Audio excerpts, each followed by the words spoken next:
जी दोस्तों, क्या आप जानते हैं क्रिकेट, हॉकी, फुटबॉल से हटकर हमारा रीजन का खेल कौन सा है? तो आइए आपको दिखाते हैं हमारे कल्चर से जुड़ा, हमारी रगों से जुड़ा हमारा खेल मल। मैं हूं फरहान इकबाल और आप देख रहे हैं हम चार, आपका पुरतपाक इस्तकबाल। खेल कोई भी हो, उसका ताल्लुक कहीं ना कहीं सकाफत और कल्चर से होता है। क्रिकेट का ताल्लुक इंग्लिस्तान से, सोमो रेसलिंग जापान से और ताइक्वांडो कोरिया से, और सोहने सिंध से निकलता हुआ एक खेल मल। सिंध का ये कौमी और सकाफती खेल अपने अंदर एक तवील माजी लिए हुए है। इस खेल की इब्तिदा के आसार मोहिंजोदड़ो से हुई। उस दौर में सिंध के लोग ईद के त्यौहार, शादी की खुशी और दीगर इज्तिमाई मुसर्रत के लम्हात में मल का मेला मलाखड़ों रचाकर अपनी खुशियों का इजहार करते। इस बात के शवाहिद और आसार गिरां कदर मौजूद हैं कि ये इस खित्ते के मर्दों का इंतहाई पसंदीदा खेल रहा है। सिंध की सोनी और रूमा आफरी सरजमीन मेहरान की माया ने वतन अजीज को मतमद्दन दुनिया में एक मयारी मुकाम बख्शा। मल महेंद्र मट्टी मेहरान के सिंध वासियों की महबूब और मुतबर्रक खेल रहा है। महबूब इसलिए कि कौमी खेल है, मुतबर्रक इसलिए कि मजहबी नुक्ता निगाह से स्वयंवर है। गो के अब तक ये पता नहीं चल सका है कि वो कौन से असबाब थे जिससे ये हमारा मुतबर्रक खेल कैसे वजूद में आया और कैसे मकबूल हुआ, मगर ये तय है कि मोहिंजोदड़ो या उससे पहले से हमारी तहजीब में ये दौलत मिली। तोलने के लिए मन और माशा और खेल में मलाखड़ो एं बैलगाड़ी। आज से सदियों पहले यूनान के कदीम शहर ओलंपिया और ज़्यूस देवता के मंदिर हर चौथे साल यूनानी ओलंपिक्स खेल में अपनी जिस्मानी कसरत का मुजाहरा पेश करते थे। और ओलंपिक का खेल का रिवाज आज भी कई मुल्कों में इसी निस्बत से राइज है, जहां दुनिया के माहिर खिलाड़ी जोर आजमाई के मुकाबले करके तमगे हासिल करते हैं। यूनान के पड़ोसी ग्रेट ब्रिटेन के रहने वाले, जो मगरबी तहजीब के आलमबरदार शुमार किए जाते हैं, ये बिना जीन के तेज रफ्तार घोड़े को भगाकर फुर्ती से रुकावट फलांग कर जिस्मानी वर्जिश के करतब दिखाते थे। उस वक्त एक लुत्फ समझा जाता था कि लड़कियों को बरहाना जिस्म से ये करतब दिखाने पड़ते थे।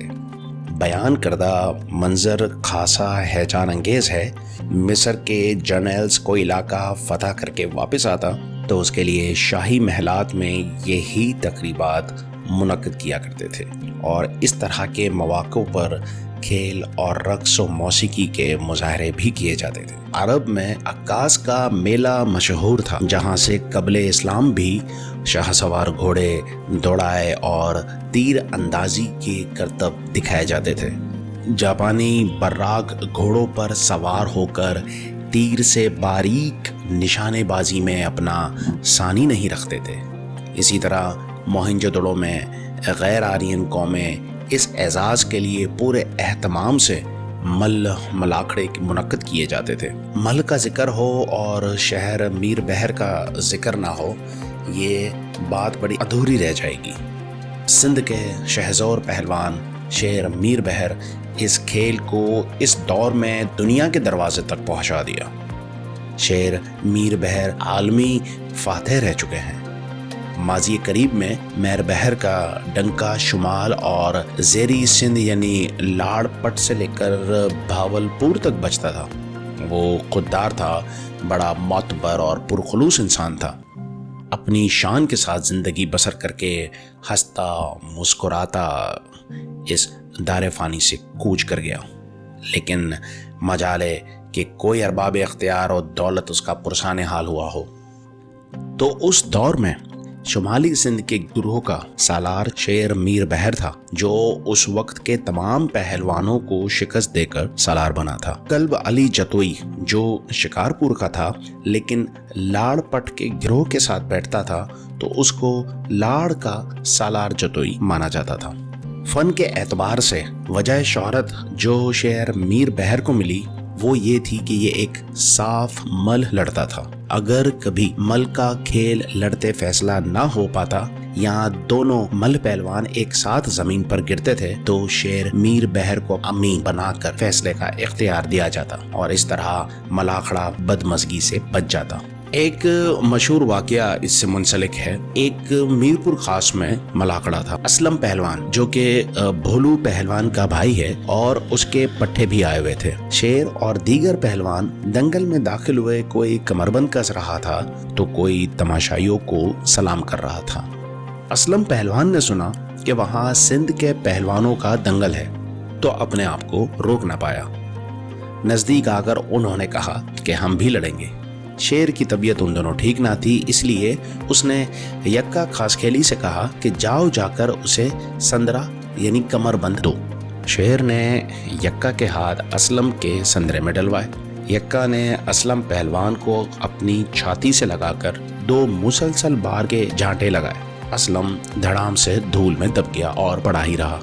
اسلم کے سیکرٹری سلیم چودھری نے عالمی ریسلنگ کی طرح گنتی شروع کی تو شیر نے اسے کہا کہ مل پہلوان نے اسے ڈبویا ہے، یہ ہوش میں نہیں آئے گا، چاہے 1000 تک گن لو۔ شیر میر بہر سادہ لو لیکن دل لبھانے والا تھا۔ شیر میر بہر اپنے ساتھ بہت سے آخری سلام لے گیا۔ مرنا قدرت کے سلسلے کی ایک کڑی ہے، لیکن کیا ہم نیک اور باصلاحیت لوگوں کے لیے ان کی زندگی میں ہی کچھ بھی نہیں کر سکتے؟ ہم کو مردہ پرستی کے زمرے سے نکلنا چاہیے، اور شیر وہ باصلاحیت لوگوں کی ایک مثال تھا۔ وہ ایک جگمگاتا ستارہ تھا۔ شیخ عزیز جو کہ بہت بڑے صحافی گزرے ہیں، ان کے دماغ میں کچھ الگ تھا۔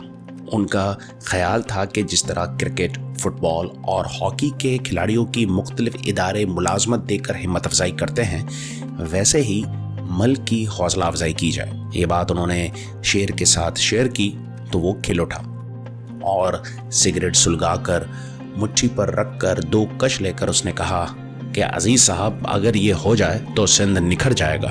شیخ عزیز نے جواب دیا، ہمت کر کے دیکھتے ہیں، کچھ نہ کچھ ہو جائے گا۔ 1 یونٹ کا زمانہ تھا، اس لیے انہوں نے سوچا کہ مقامی سطح پر کوئی واسطہ نکالا جائے۔ محکمہ اسپورٹس کو گزارش کر کے لاہور سے اس مقصد کے لیے بجٹ مختص کروانا دشوار ہے، اور انہوں نے دیکھا کہ کوئی فائدہ نہیں، لہٰذا خاموش ہو کر کسی مناسب وقت کا انتظار کرنے لگے۔ 1 یونٹ کا خاتمہ ہوا تو حمید آخند سیکرٹری کلچر مقرر ہوئے۔ شیخ عزیز صاحب نے جب ان سے بات کی اور ان کے من کو بات بھا گئی، اور اس نے سرکار سے بات کر کے راستہ نکالا اور 2 16 گریڈ کی ملازمتیں دی۔ ایک ال جڑیو سمو اور دوسری کل بلئی جتوئی کو دی گئی۔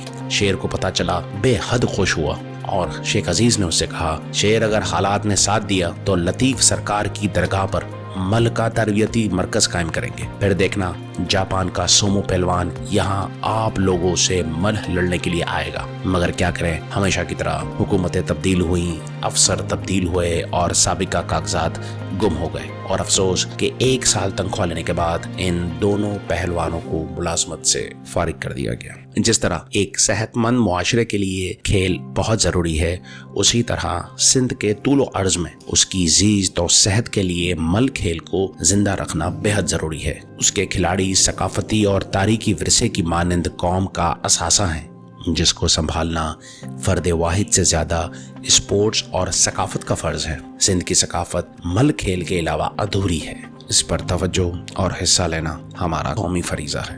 سندھ کے مل پہلوان وسائل اور حکومتی توجہ نہ ہونے کے سبب اس فن کو آگے لے جانے میں بے حد دشواری ہو رہی ہے، اور خدشہ ہے کہ یہ کہیں قصہ پارینہ نہ ہو جائے۔